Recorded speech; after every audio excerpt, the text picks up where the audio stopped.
Welcome to the Intentional Success Podcast, where we unpack the top strategies, explore business trends, and drill down into best practices to help your live events production business grow and scale on purpose.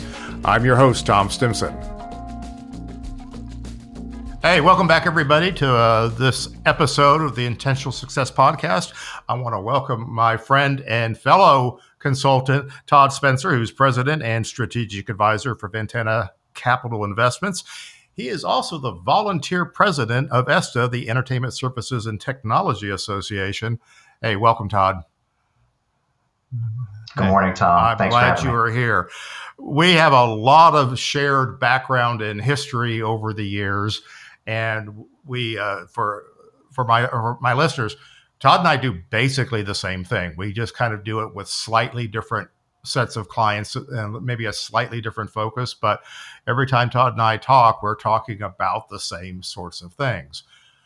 But I think the fundamental difference is that Todd is probably better connected to the entertainment side of the events industry than I am, and I'm probably better connected to the AV side of the industry, but we're both well connected into the corporate events world. So yeah, let's kind of see what's going on in our different worlds and what's going on there. So Todd, do you see differences between, entertainment, corporate, where people's backgrounds are and focuses are? Are the companies different, or is it just the work that they're doing?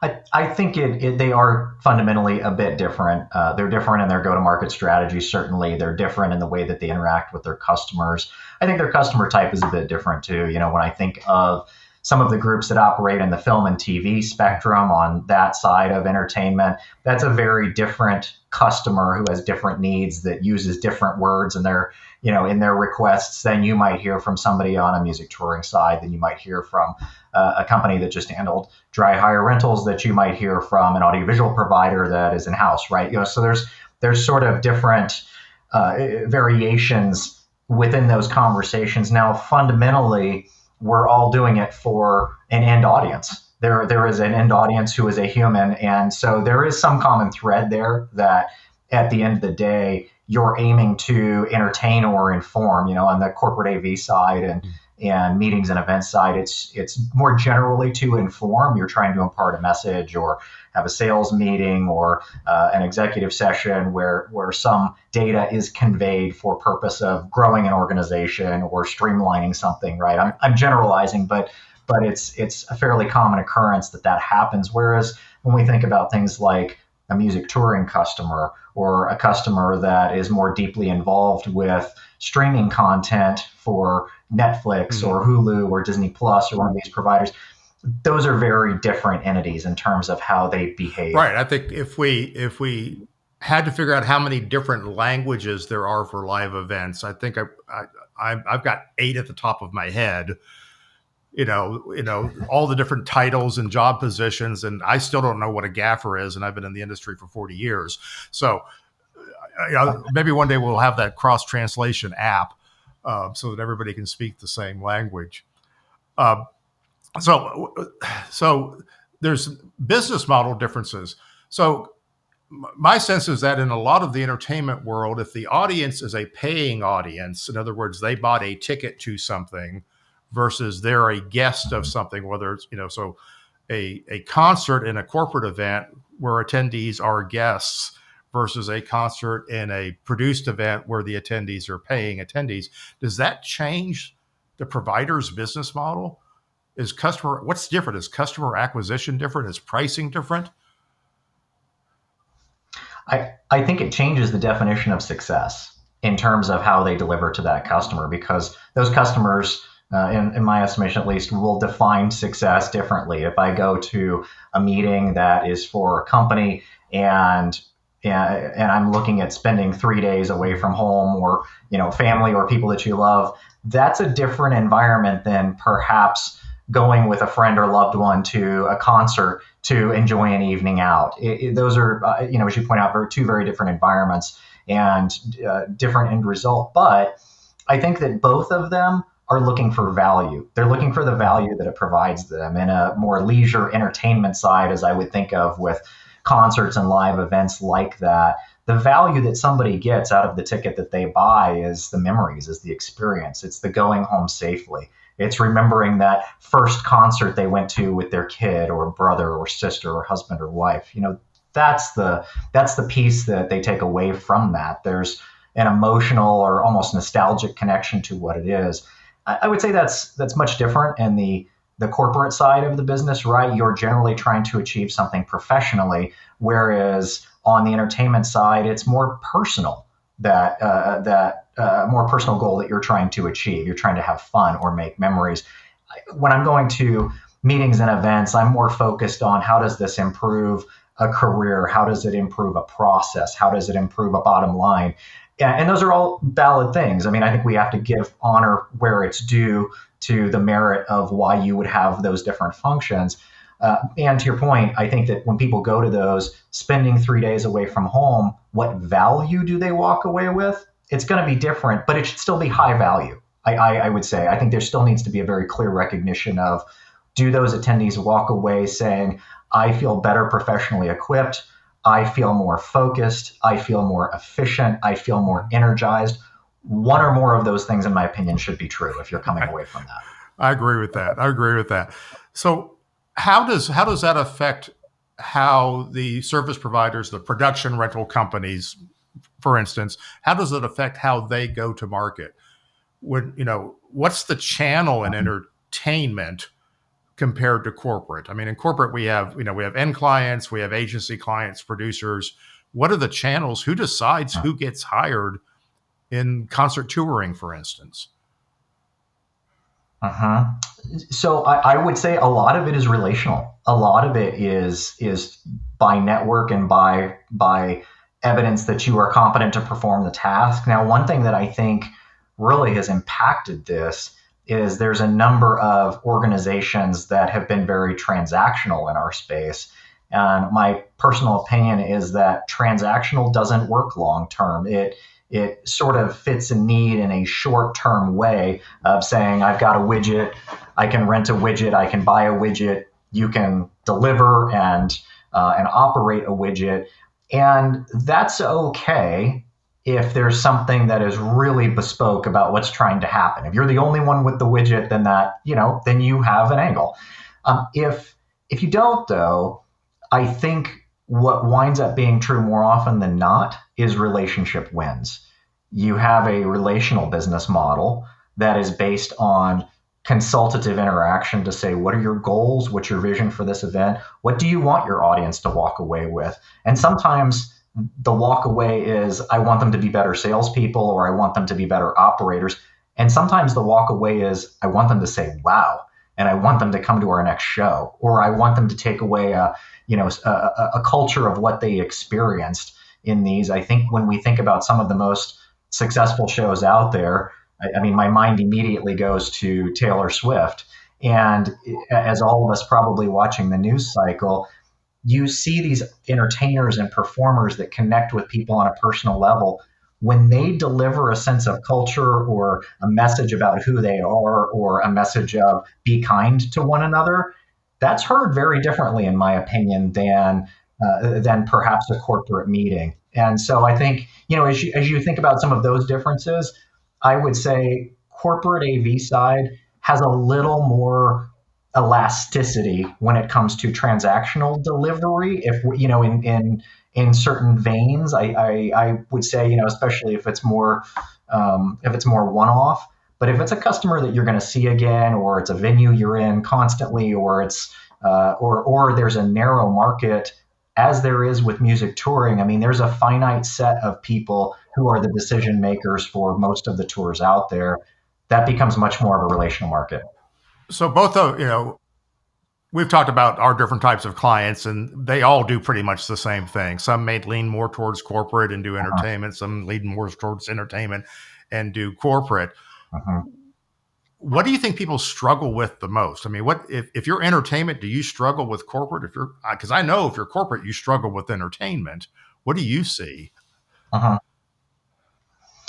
think that the way that people are communicated with is a bit different. So on the entertainment side, you wind up having stakeholders and decision makers who can frequently be technical, or they know enough about the technologies being used that they will have specific opinions. And this comes from them wanting to achieve a certain vision. An example of that might be, I can't ask to have certain special effects and certain LED technologies deployed, or certain rigging automation things happen on my stage for my artist if I don't know to ask you for it. So I need at least a certain baseline of education, understanding on what those things are, how to speak to them, and if nothing else, what the end effect will look like. I want my artist to fly over the audience.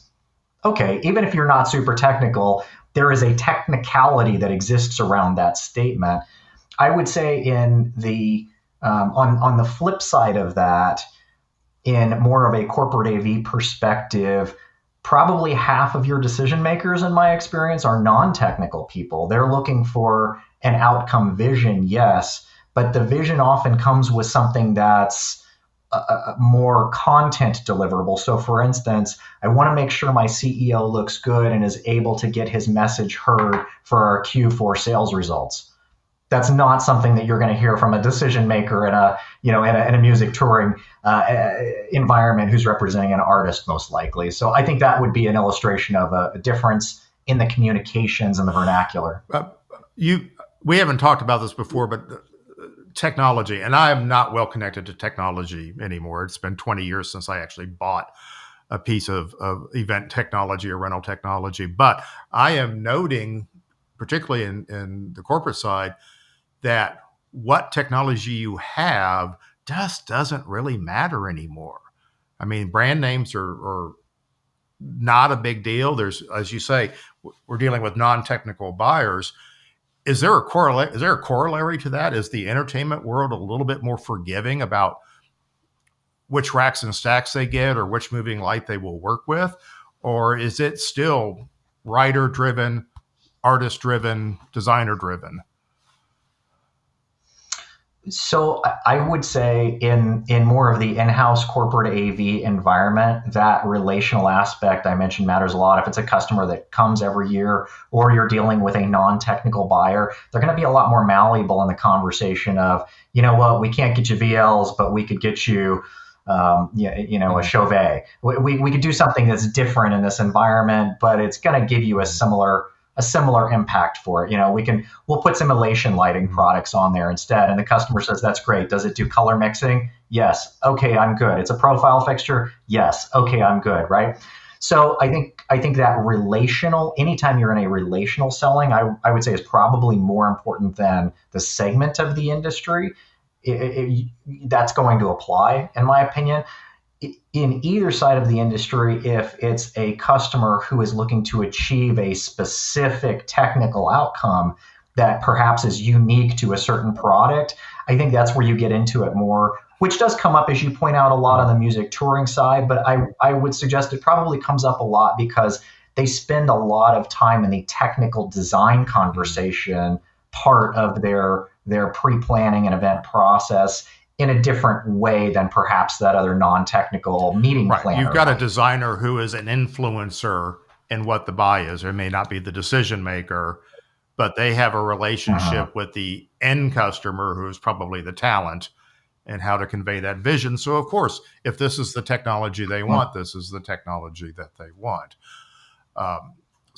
Right. But I imagine there's probably more choices that are acceptable if you have, as you're saying, if you have a relationship, and you can say, which means that you have trust and credibility, where you can make a suggestion and it will be considered. And it's not, well, this is what I have.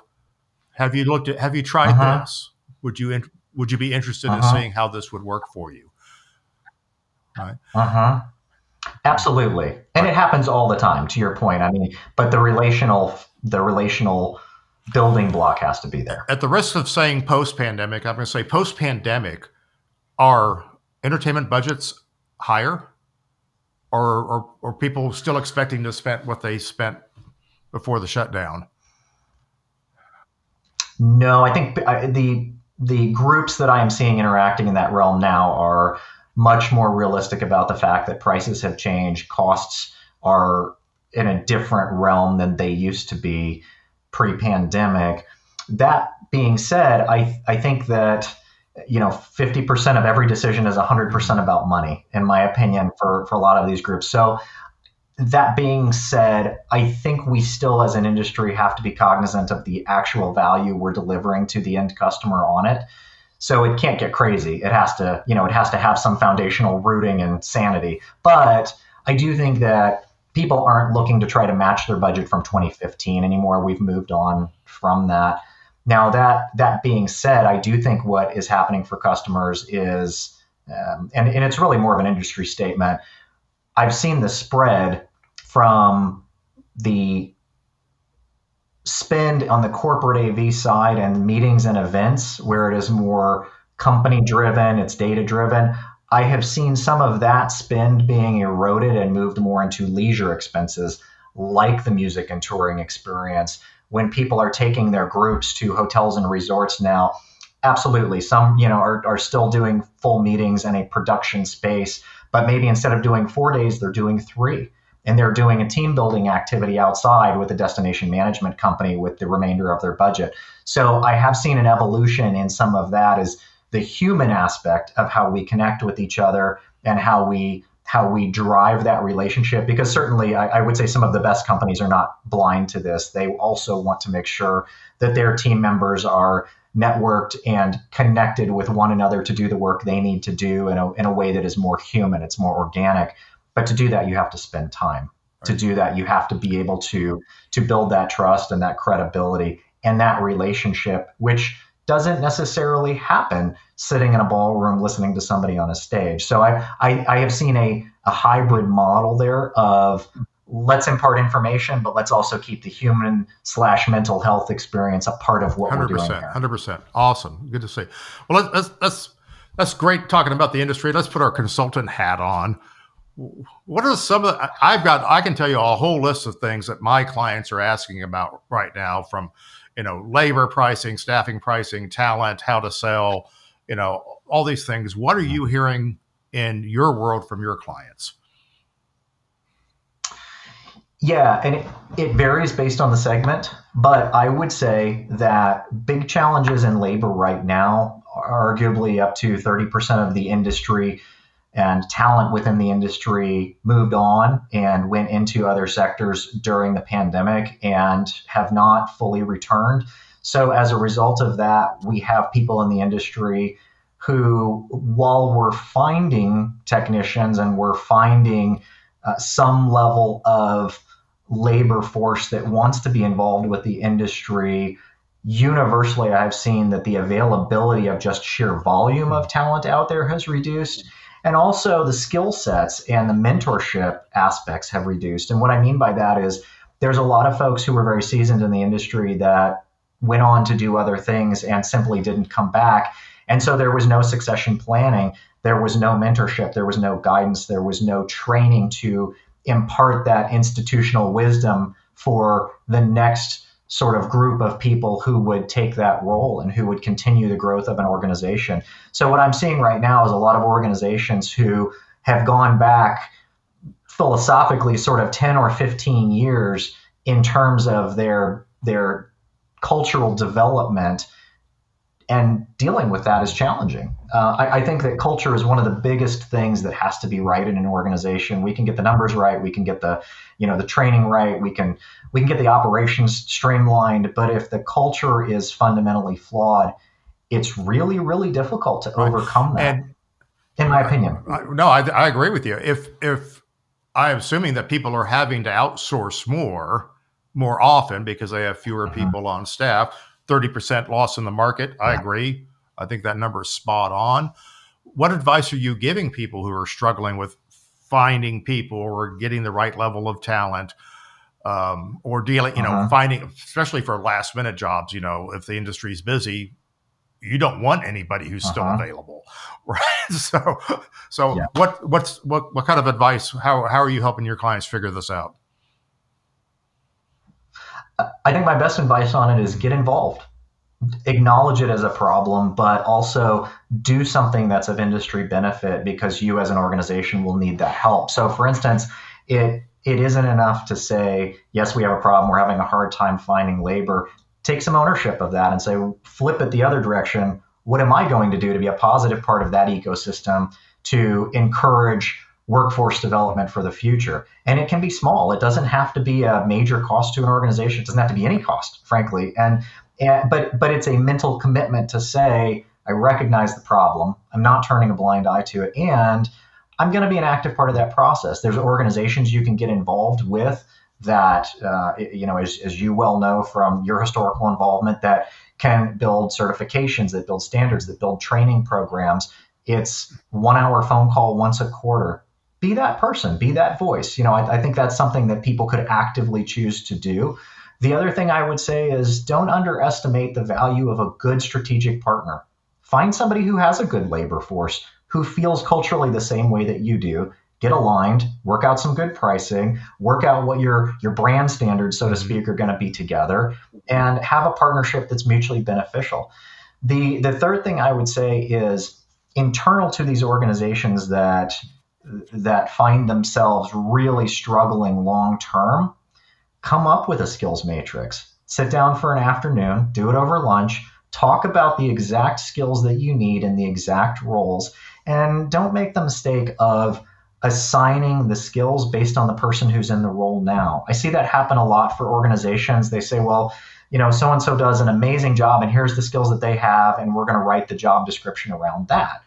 And I would suggest that while you do want to try to protect your workforce when and where it makes sense to do so, grow their skills, but be honest with them that they may have skills 1 through 3 that are required for the current and future state of the business, but perhaps skills 4 through 7 are areas of opportunity for them, and give them that opportunity, but also give them that mentorship and guidance. I do see a tendency of companies to create a unicorn position based on somebody that they have in their business.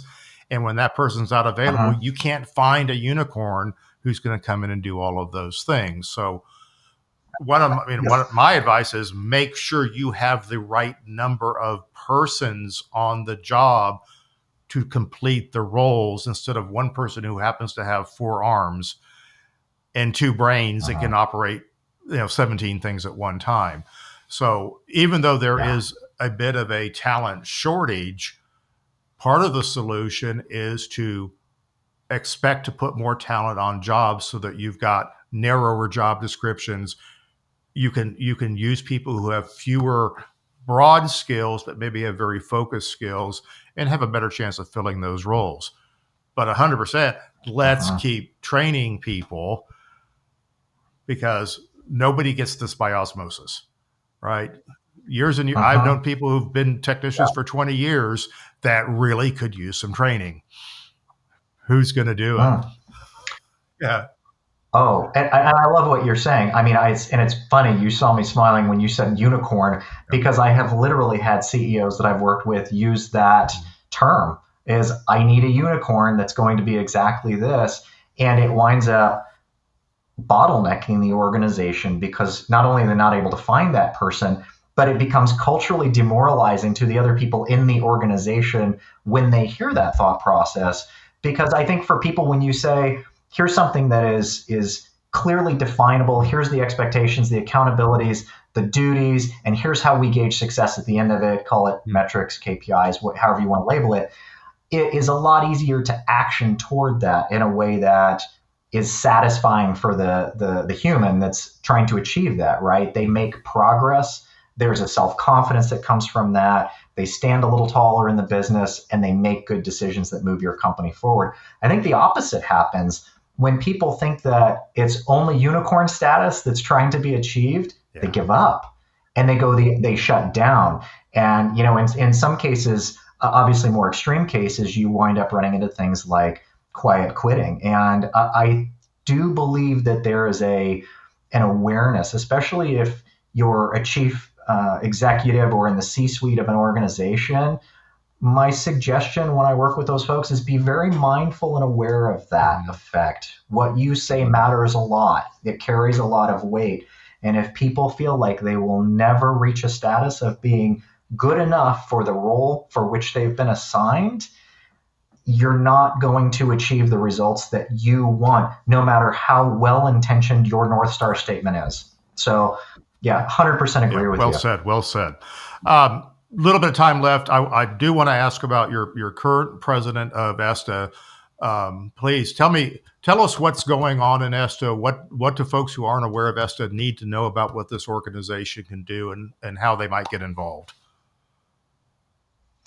Yeah, I appreciate that. So I've volunteered with ESTA for about the last 10 years now, and I have enjoyed building relationships, friendships in that environment that have taught me a lot and have also afforded me the opportunity to share with others, network with others, and participate in some of exactly the type of industry growth initiatives that we've talked about so far.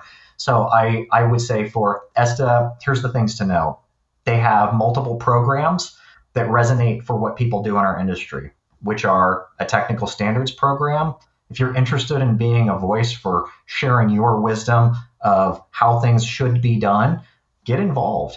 ESTA has an ANSI accredited arm, which allows them to bring together committees of folks who can collaborate and author standards for the next generation of people in our industry to lean into and learn from and leverage in their own business operations.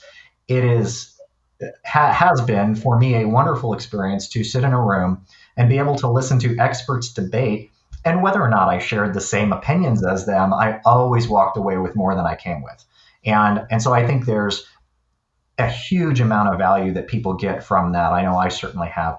The other piece is I would say if you're a technician or you're actively working in the areas of rigging or power, check out the ETCP certifications. They have certifications that relate to both of those areas. There's a portable power certification. There is an electrical certification, which is sort of the senior version to the portable power. It's a lot more involved and it gets into a bit more lighting and control system items. And on the rigging side, they have an arena and a theater certification. These things are great level setters for working in the industry, especially if you're in a function where you have an opportunity to be a leader or a supervisor. They're good skills to have. It's a credential that puts a baseline on what you know and gives confidence to employers for what they can expect in your professional performance. I want to put an exclamation point on that. I was on the ETCP Council pre-first certifications for 7 years. And if you believe that safety is an important part of what you do and you don't have ETCP certified technicians on your shows, you're just kidding yourself. You don't understand what safety is. So it's definitely worth looking at and having a better understanding. I think, and the entertainment is probably light years ahead on safety over traditional corporate. But corporate has had the benefit that so many entertainment people are part of our world that we've been lifting up the safety standards, and we really need to continue to do that. So thank you for sharing that. Absolutely. All right. And any parting thoughts? Any thoughts on 2024? Buy, sell, hold? Get creative. Well, all kidding aside, I think that as we look into 2024, 2024 I would see as probably having more of a calm water effect than we've seen in 22 and 23. The surge in 22 created certain CapEx buying behaviors in organizations. It created certain upstaffing and downstaffing behaviors. It created a focus on upskilling or highlighted the shortage of skills. So I share those things to say it's been years of extremes. It's bounced sort of to both ends of the spectrum, and I think we're going to see that level of kind of broad spectrum pendulum swing become narrower and a bit more normalized in terms of what we would have expected in prior years. I would guess that companies coming into 2024 would be well advised, in my opinion, to take a look at where they capitalized in 22 and perhaps early 23 really give an honest assessment of, is that the volume of product that you need to have a strong EBITDA in 24? And if so, why? And that's great. And if not, how could you reposition on that? So I think that's one area. The other area I would say is really in that talent and workforce development piece. Don't take for granted the power of a closely connected, relational focused team in terms of how they do business. Try to get away from the transactional to the best of your ability in areas where it is not serving you. So those would be my thoughts. And I'm actually curious to hear your thoughts. What are you seeing on your side for 2024? Is it similar or perhaps it's different? similar in terms of the normalization, where I think we're done with the ups and downs. We've had our revenge meetings and our revenge concerts, and we're kind of back to, these are planned events. Budgets are back in play. People are trying to gauge their spend and make sure they're getting bang for the buck and their money is going the right direction. So we have to be advisors, not just the people who happen to be available that week. So we're back to consultative selling. So I think that's important. And I do want to echo about the talent thing, is that if you're having trouble finding good talent, that says more about you than it does about the availability of talent. You want to be a company that good talent wants to find. So what can you do? Have an honest conversation with yourself about why good talent isn't being referred to you, because it's all good talent is all referral, right? You don't just pick up the phone and call somebody. If nobody referred you to them, they're probably not going to be available for you. It works both ways. So pay attention to that market, put some more energy into it.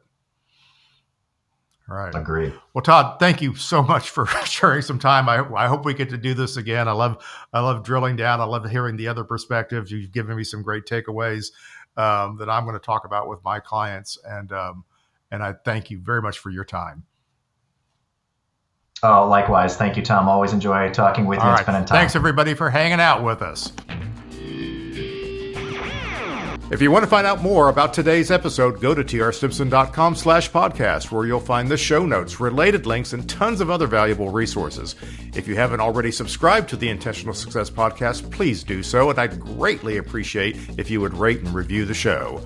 Also, if you think you might be a good fit to work together or want more information about the Stimson Group, I'd love to hear from you. Visit trstimson.com for more information.